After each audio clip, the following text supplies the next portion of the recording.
What if I told you the richest man in history followed a silent, invisible manual that almost no one knows about? Picture this. While the world celebrated loud entrepreneurs and flashy millionaires, there lived a man who spoke in whispers, yet commanded billions.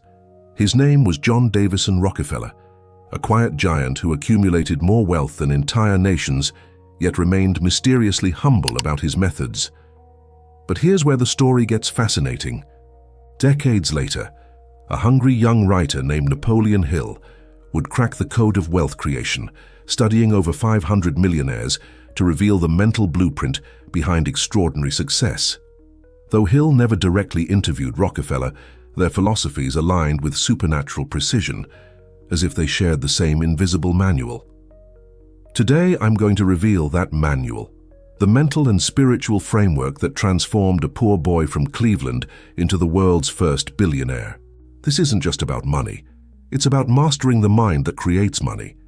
If you've always felt you were meant for something greater, hit the subscribe button, turn on notifications, and comment below with your country. This could be the beginning of your transformation. Who was John D. Rockefeller? To understand the manual, you must first understand the man. John Davison Rockefeller was born in 1839 to a father who was, quite literally, a con artist and snake oil salesman. His mother, Eliza, was his opposite, deeply religious, disciplined, and morally unshakable. From this contradiction emerged a boy who would synthesize cunning with conscience, ambition with spirituality. At 16, while other teenagers dreamed of adventure, young John kept a ledger he called Ledger A, recording every penny he earned, spent, and saved. He tracked coins from odd jobs, money from selling potatoes, even small charitable donations to his church. This wasn't obsession, it was reverence. He treated money like a sacred trust, believing that financial stewardship was a form of worship. By 23, he had co-founded a commodity trading business. By 31, he created Standard Oil, which would control 90% of American oil refining. But here's what historians often miss. Rockefeller didn't just build a business empire. He built it through a philosophy. He once said, "God gave me my money," not as arrogance, but as acknowledgement that his wealth carried divine responsibility. While competitors fought publicly, Rockefeller worked in silence. While others spent lavishly, he maintained the frugality of his youth. He understood something profound. True wealth isn't about having money, it's about having the mind that creates, multiplies, and stewards money across generations. His daily routine was monastic in its discipline.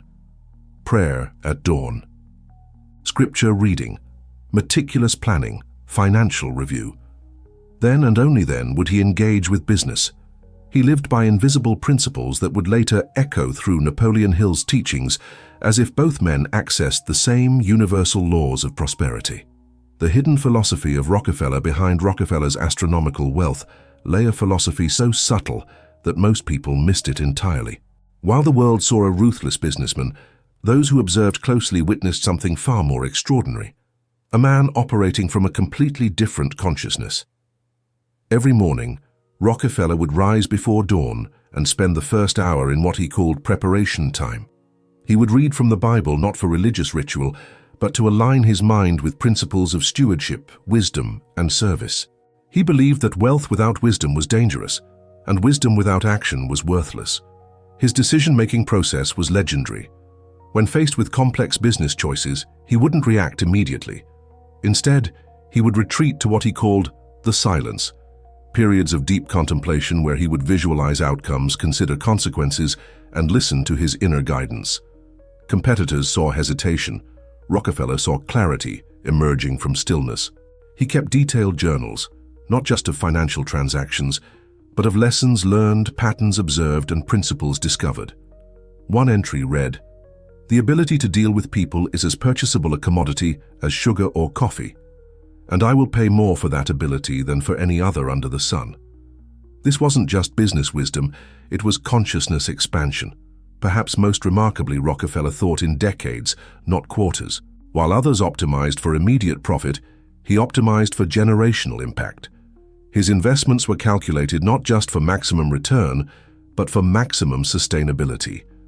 He understood that true wealth creates systems that outlive the creator. His emotional discipline was supernatural. During the brutal oil wars of the 1870s, when competitors tried to destroy him through legal battles and public attacks, witnesses reported that Rockefeller remained unnaturally calm. He once said, "I never allow my emotions to make my decisions. I make my decisions, then align my emotions." This wasn't suppression, it was mastery. The most profound aspect of his philosophy was his relationship with money itself. He never hoarded wealth for ego or security. Instead, he saw himself as a steward of resources that belonged ultimately to God and humanity. This perspective liberated him from the fear and greed that paralyze most people around money. When you see money as a tool for service rather than security, you unlock its infinite potential.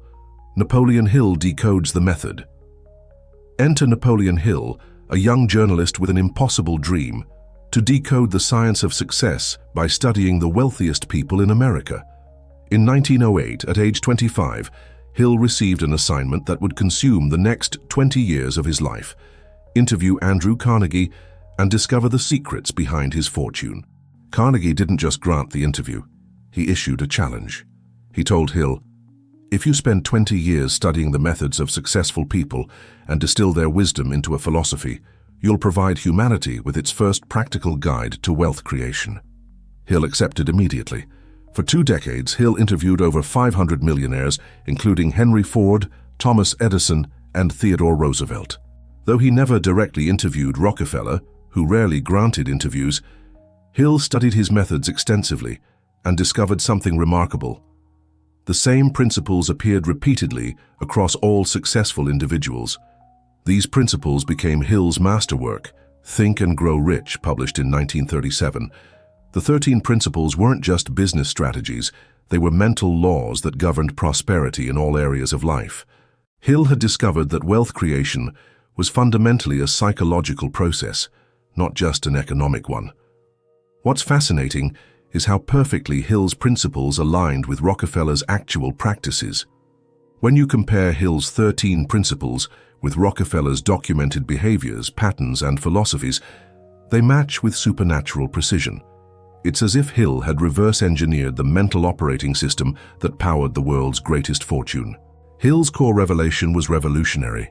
Whatever the mind can conceive and believe, it can achieve. But he went deeper than positive thinking. He mapped the exact mental processes, emotional disciplines, and spiritual alignments that transform thoughts into things, dreams into dollars, and desires into destinies. Both men understood that success begins in consciousness before it manifests in circumstances.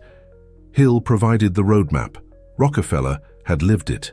Together they offer us a complete blueprint for transforming not just our finances, but our entire relationship with abundance and possibility.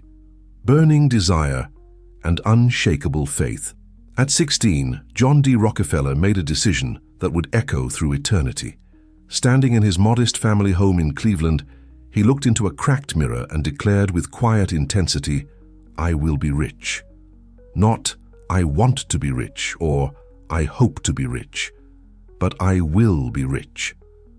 This wasn't wishful thinking, it was a declaration of inevitable reality.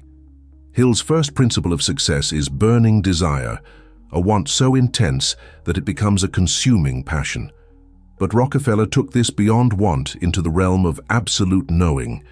He didn't just desire wealth, he expected it with the same certainty that he expected the sun to rise. Every night before sleep, young Rockefeller would lie in bed and visualize his future with photographic clarity. He saw himself owning vast businesses, creating jobs for thousands, and using wealth to build hospitals and schools. These weren't fantasies, they were previews of his inevitable future. He would fall asleep, holding these images in his mind, allowing his subconscious to work on manifestation while his body rested. But visualization alone wasn't enough. Rockefeller transformed desire into faith through daily spiritual practice. Each morning he would kneel beside his bed and pray, not just for wealth, but for the wisdom to handle wealth responsibly. He understood that money without character was dangerous, and character without opportunity was incomplete. Hill taught that faith is the head chemist of the mind, the force that transmutes thought into reality. Rockefeller lived this principle instinctively. His faith wasn't blind belief, it was confidence based on alignment. He believed his wealth would serve God's purpose, therefore God would support his wealth creation. During his early business years, when profits were slim and competition fierce, Rockefeller never wavered. When partners expressed doubt, he would say quietly, "Success is already decided. We're just working out the details." This wasn't arrogance. It was faith in action. The most powerful aspect of Rockefeller's desire was its purpose. He didn't want money for personal comfort or social status. He wanted money to create systems that would serve humanity for generations. This higher purpose elevated his desire from selfish want to divine mission, unleashing unlimited creative power. Hill discovered that burning desire combined with unwavering faith creates an unstoppable force in consciousness. Rockefeller proved that this force can reshape entire industries and impact millions of lives. When your desire serves something greater than yourself, the universe conspires to fulfill it. Strategic saving and multiplication. While most teenagers spent money as quickly as they earned it, young Rockefeller treated every coin like a seed with infinite potential. His famous Ledger A wasn't just bookkeeping. It was a sacred practice of financial consciousness. He recorded not just transactions, but patterns, insights, and lessons learned from every financial interaction. Hill's principle of controlled spending teaches that mastery over small amounts precedes mastery over large amounts. Rockefeller understood this intuitively. Before he could command millions, he had to demonstrate absolute integrity with pennies. Every purchase was evaluated against a simple question: does this move me closer to or further from my ultimate goal? But Rockefeller's frugality wasn't about deprivation, it was about multiplication. He understood that every dollar saved and invested would eventually become $10, then $100, then $1,000. He wasn't sacrificing present comfort, he was choosing future freedom. His approach to saving was systematic and scientific. From his first job at age 16, Rockefeller saved exactly 10% of every dollar earned. Not 9%, not whatever was left over, but precisely 10%, paid to himself first, before any other expense.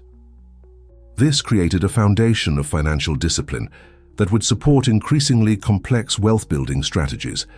Even after accumulating vast wealth, Rockefeller maintained his frugal habits.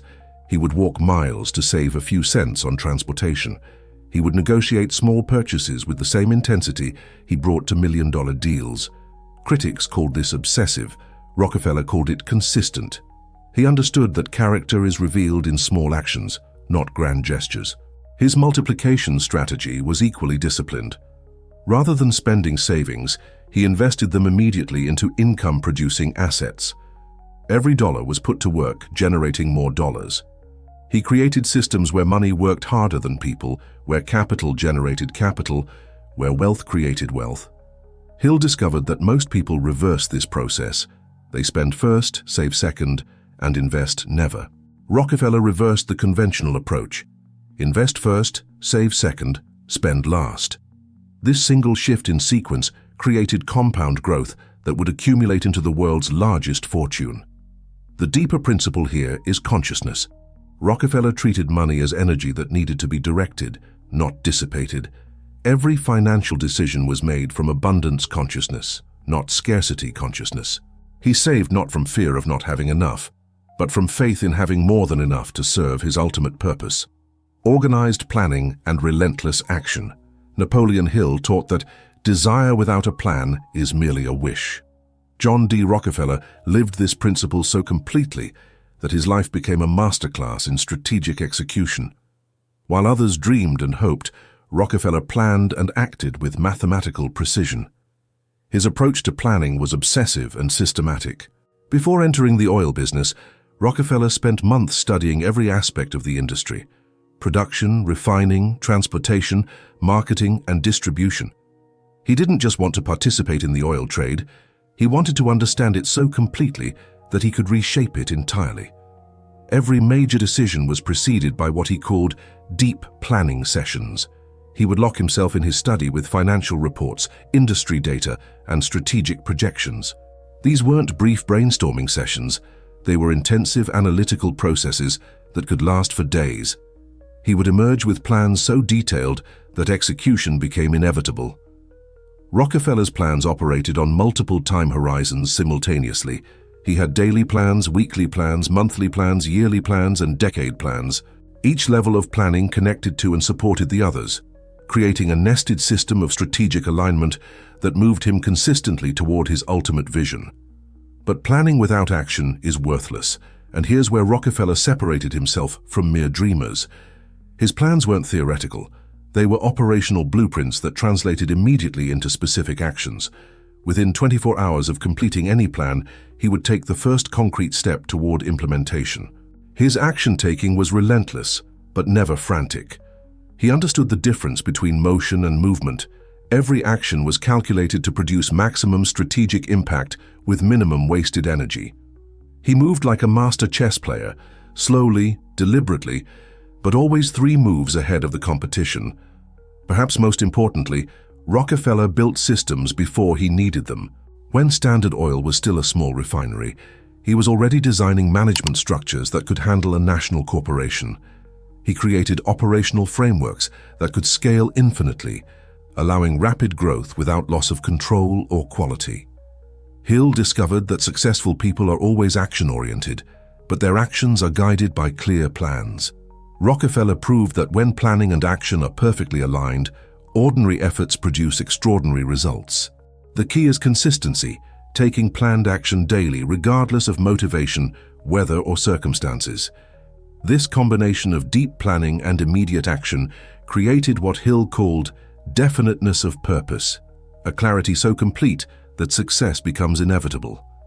Rockefeller didn't just work in his business, he worked on his business, constantly refining systems and strategies that would outlast any individual effort. Silence, discipline, and decision-making. In a world obsessed with noise, John D. Rockefeller discovered the power of silence. While competitors boasted publicly about their plans, Rockefeller worked in mysterious quiet. While others reacted emotionally to market changes, Rockefeller responded thoughtfully after careful contemplation. His silence wasn't passive, it was the stillness from which perfect action emerges. Napoleon Hill taught that successful people make decisions quickly and change them slowly, if at all. Rockefeller exemplified this principle through a decision-making process that combined rapid analysis with unwavering commitment. When faced with choices, he would gather relevant information quickly, retreat into solitude for contemplation, then decide with finality that was both inspiring and intimidating. His daily routine included what he called silence periods, blocks of time devoted entirely to thinking. No meetings, no conversations, no distractions. Just pure mental focus on whatever challenge or opportunity required his attention. These weren't meditation sessions, they were intensive problem-solving sessions conducted in absolute quiet. During these silence periods, Rockefeller would visualize different scenarios, consider multiple perspectives, and listen to his intuition. He trusted that the right answers would emerge from stillness, and they always did. His most brilliant strategic decisions were made not in boardrooms or conferences, but in the sanctuary of his own quiet mind. His emotional discipline was legendary. Business associates reported that Rockefeller never seemed angry, panicked, or overly excited, regardless of circumstances. When Standard Oil faced government investigations that threatened to destroy the company, Rockefeller remained outwardly calm and inwardly focused. This wasn't emotional suppression, it was emotional mastery. Hill discovered that emotional control is essential for clear thinking, and clear thinking is essential for right action. Rockefeller proved that when emotions are managed rather than managed by, decision-making becomes scientific rather than reactive. Every choice was evaluated against long-term objectives, not short-term feelings.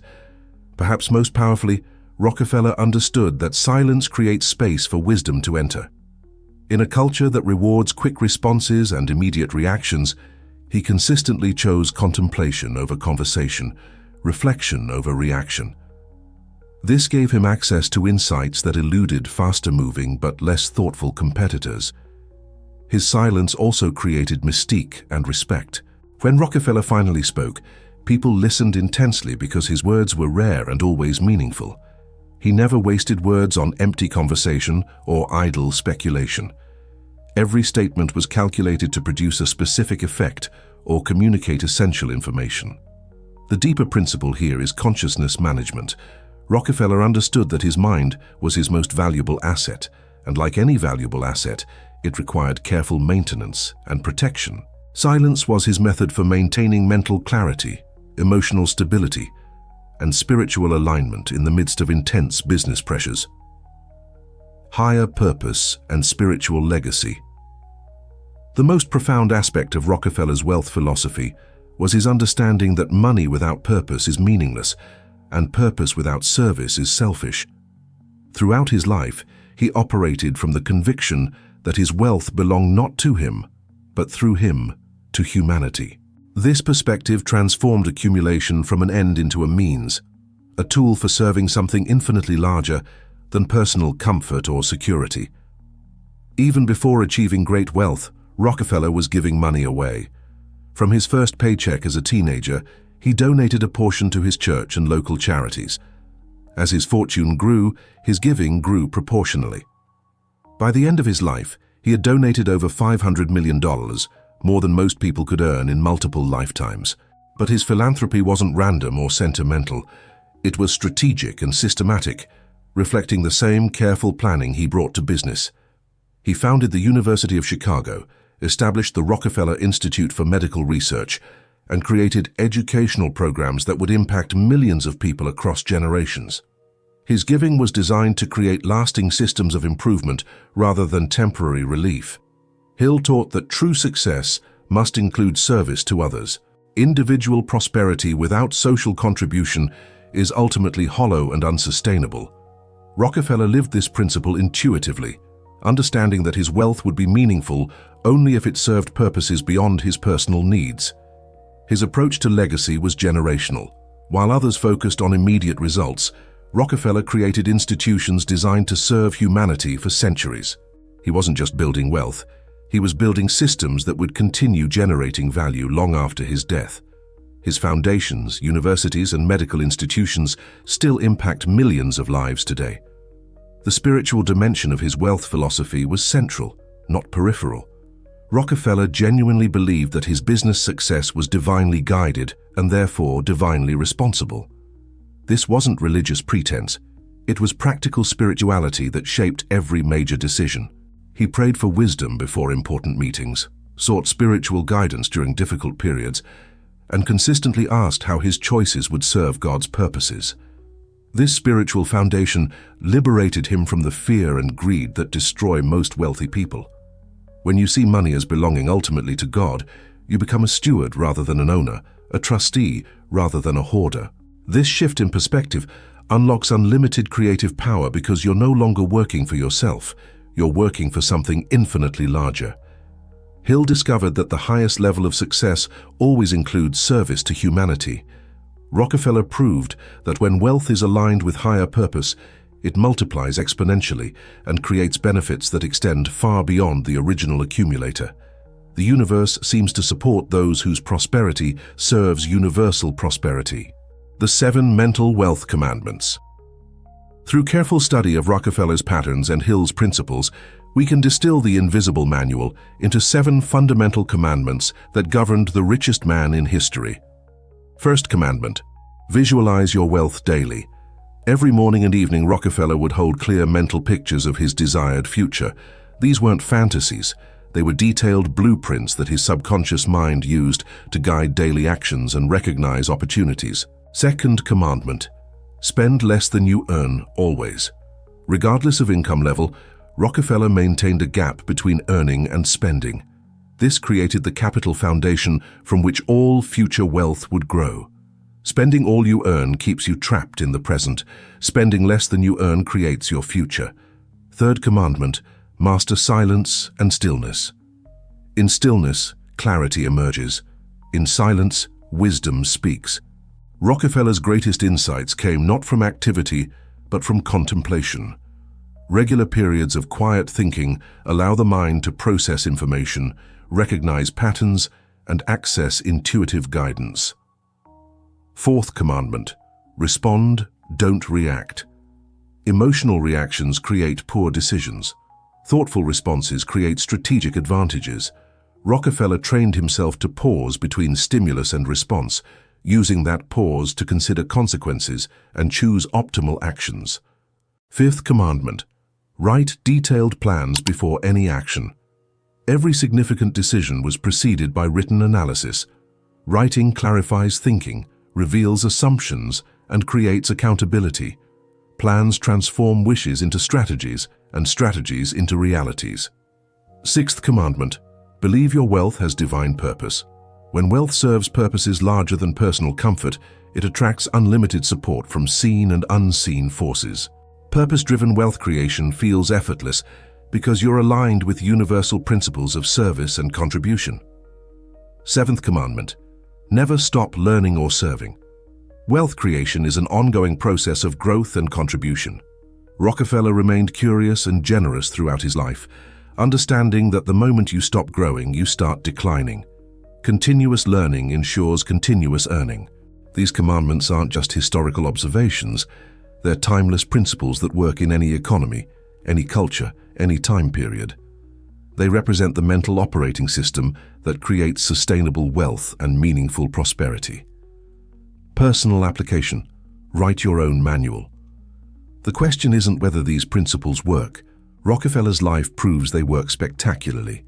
The question is whether you'll apply them consistently enough to create your own transformation. Here are 3 daily practices that will activate the Rockefeller mindset in your life. Practice 1: financial and emotional journaling. Every morning, write 3 pages about your financial goals, current challenges, and emotional relationship with money. Every evening, review your financial decisions from that day and identify lessons learned. This creates the same consciousness that Rockefeller developed through his detailed ledger keeping. Practice 2: silent visualization with prayer and purpose. Spend 15 minutes daily in quiet visualization of your ideal financial future. See yourself not just having wealth, but using wealth to serve others and fulfill your highest purpose. End each session with gratitude and a prayer for wisdom to handle prosperity responsibly. Practice 3: consistent micro-actions. Take one small action daily that moves you toward financial freedom. Save $1, learn one new financial concept, make one networking contact, write one sentence of your business plan. Small, consistent actions create unstoppable momentum toward large results. The key is consistency over intensity. Rockefeller didn't build his fortune through occasional massive efforts. He built it through daily disciplined actions repeated over decades. Your transformation will come the same way, through small daily choices that compound over time into extraordinary results. Remember, you don't need to be born wealthy to think wealthy. Rockefeller started with nothing but the right mindset and applied it consistently. Your current circumstances are not your permanent reality. They're simply your starting point for the journey toward your intended destiny. The secret isn't in having different opportunities, it's in thinking differently about the opportunities you already have. When you change your mind about money, money will change its mind about you. The manual is complete, the principles are revealed, the path is clear. What stands between you and the life you're meant to live isn't luck, connections, or circumstances. It's simply the decision to think and act like wealth is already yours because it is. Napoleon Hill gave you the words. John D. Rockefeller gave you the proof. The combination gives you everything you need to write your own story of prosperity and purpose. You don't need $1 billion. You need the blueprint behind the $1 billion. Wealth begins in the mind and lives in discipline. It grows through service and multiplies through generosity. The richest man in history wasn't rich because he accumulated money. He was rich because he understood that money is energy, and energy flows toward those who know how to direct it toward worthy purposes. Your moment has arrived. Your transformation begins now. The same principles that created the world's greatest fortune are waiting to create yours. The only question is, will you apply them? If this message stirred something inside you, comment below. I activate my wealth mindset. Subscribe now and share this video with someone destined for greatness. May God bless you with wisdom, vision, and discipline. Your wealthy future is not a possibility. It's an inevitability waiting for your commitment. The manual is in your hands. What you do with it is up to you.